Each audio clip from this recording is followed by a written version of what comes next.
Hey you guys, it's Mrs. Yeagle, and this is chapter 23 of the Westing game. It's called Strange Answers. Lawyer Plum was there and one pair of heirs when Otis Amber danced into the game room. Hee, the turtle's lost its tail, I see. Turtle slumped low in her chair. Flora Baumbach thought the short, sleek haircut was adorable, especially the way it swept forward over her little chin, but Turtle did not want to look adorable. She wanted to look mean. The dressmaker fumbled past the wad of money in her handbag. Here, Alice, I thought you might like to see this. Turtle glanced at the old snapshot. It's Baba, all right, except younger. Same dumb smile. Suddenly she sat upright.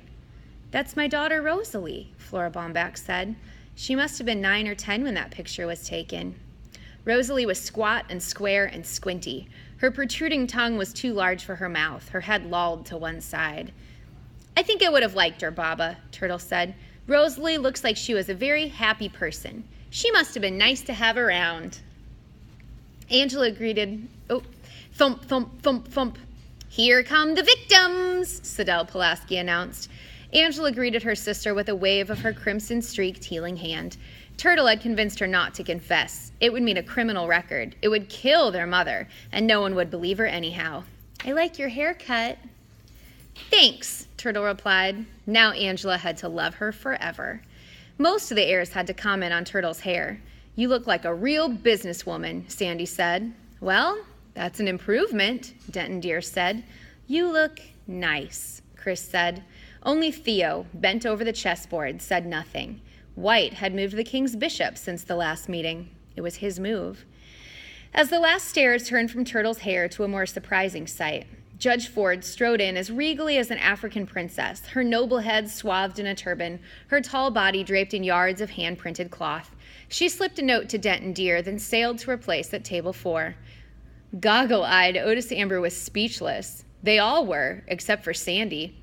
Gee, that's a nifty outfit, Judge. Is that what you call ethnic? The judge did not reply. Applaud! The local hero has arrived! Doug raised his arms, pointing his index fingers to the flaking gilt ceiling in the I'm number 1 sign, and acknowledged the clapping with a victory lap around the room. Here come the Wexlers, Mr. Hu remarked, seating his puzzled wife at table 1. Turtle exchanged an anxious glance with Angela. The last time they saw their mother, she was crying her head off. Now the tears were gone from her bleary eyes, but she was staggering, giggling. Her hair was a mess. Sorry we're late, Jake apologized. We lost track of time. They had been clinking wine glasses in a small cafe, the cafe they used to go to before they were married, toasting good times. They had had many good times together, many good memories shared, it seems. 3 big wine bottles full. Happy Grace waved at the heirs. She felt so wonderful, so overflowing with love for Jake, for everybody. Hey, Mom, Turtle called. Grace blinked at a young, short-haired girl. Who's that? Jake greeted his partner with a, how are you this fine day? Doug Wynn, replied Madam Hu. Having opened the door to the last of her heirs, a tense and troubled crow took her seat next to Otis Amber. Ghost threatened. She waited for the unseen. Hey, lawyer, can we open these? Otis Amber shouted, waving an envelope. A similar envelope lay on each table. His forehead creased with uncertainty. Ed Plum fumbled through his papers. I guess so, was his opinion. Cheers erupted as the heirs withdrew the checks. Again, Judge Ford signed her name to the $10,000 check and handed it to the doorman. Here you are, Mr. McSuthers. This should tide you over until you find another job. Sandy's heartfelt thanks were muffled by Sidel Pulaski's loud shh, shh, Grace Wexler mimicked. Then she dropped her head into her crossed arms on the table and fell asleep to the sound of the lawyer's throat-clearing coughs. 12th. Welcome again to the Westing House. By now you have received a second check for $10,000. Before the day is done, you may have one more, much more. Table by table, each pair will be called to give one and only one answer. The lawyer will record your response in case of dispute. He does not know the answer. It is up to you. 1. Madam Hu, cook. Jake Wexler, bookie. Bookie? He really must have been distracted when he signed that receipt. Jake studied the 5 clues on the table. Of America and God above. Even knowing his wife's clues didn't help, he'd have to gamble on a long shot. Say something, he said to his partner. Boom, said Madam Who. Ed Plum wrote Table 1, boom. 2, Flora Baumbach, dressmaker. Turtle Wexler, financier. Turtle read a prepared statement. In spite of the fact that the stock market dropped 30 points since we received our $10,000, we have increased our capital to $11,587.50, an appreciation of 27.8% calculated on an annual basis. Flora Baumbach slapped a wad of bills on the table and 2 clinking quarters. In cash, she said. Ed Plum asked them to repeat their answer. Table 2's answer is $11,587.50. Sandy applauded. Turtle took a bow.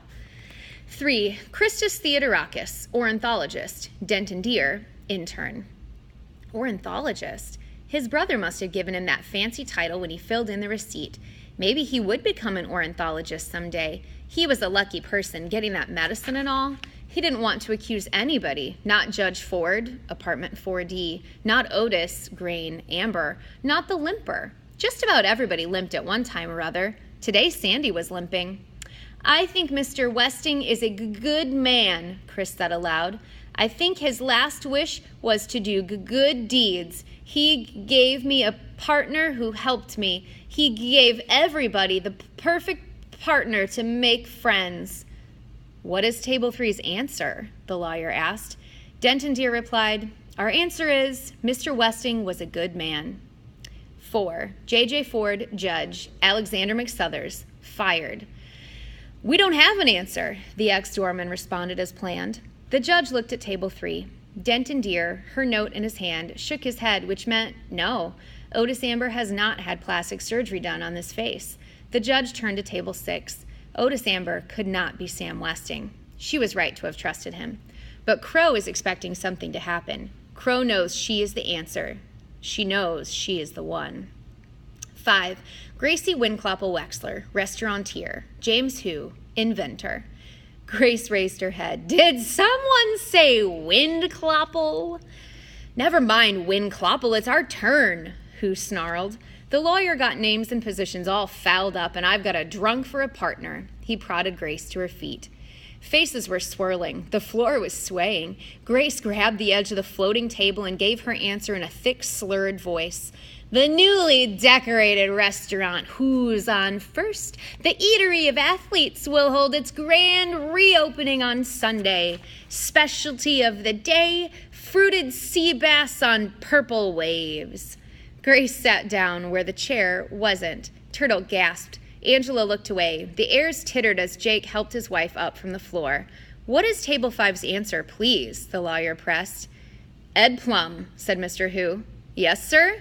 That's our answer. Ed Plum. Oh.